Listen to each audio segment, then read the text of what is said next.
ஒருவரின் வெளித்தோற்றத்தை கொண்டு அவரின் திறமையை எடை போடும் தவறான அணுகுமுறை உலகம் முழுவதுமே இருந்து வருகிறது. நிறத்தை கொண்டு, உருவத்தை கொண்டு, உடையை கொண்டு, குடும்ப பின்னணியை கொண்டு ஒருவரை மதிப்பிட முயல்வது எப்போதும் தவறாகத்தான் முடியும். இதனை மீண்டும் ஒருமுறை நிரூபித்துள்ளார் ஆர்த்தி டோக்ரா IAS. வெறும் 3.2 அடி உயரம் மட்டுமே கொண்ட இவர் தனது துறையில் எட்டி பிடிக்காத உயரங்களே இல்லை.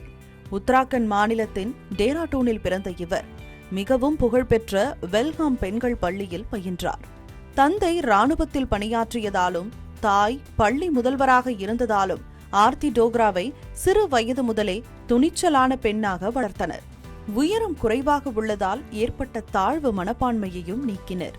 பள்ளி படிப்பை தொடர்ந்து டெல்லியில் பொருளாதார பட்டம் பெற்ற ஆர்த்தி டோக்ரா இந்தியாவின் கடினமான தேர்வுகளில் ஒன்றான சிவில் சர்வீஸ் தேர்வு எழுத முடிவெடுத்தார்.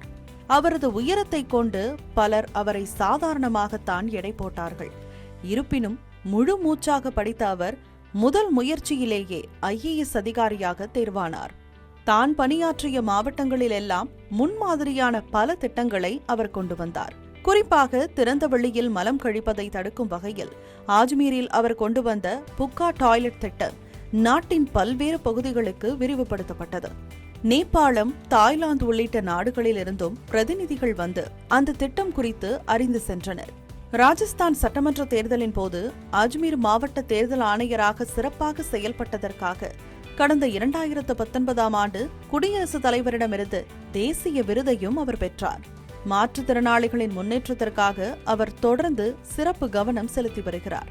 இப்படி தனது சாதனைகளால் பலருக்கு அவர் ரோல் மாடலாக விளங்கி வருகிறார்.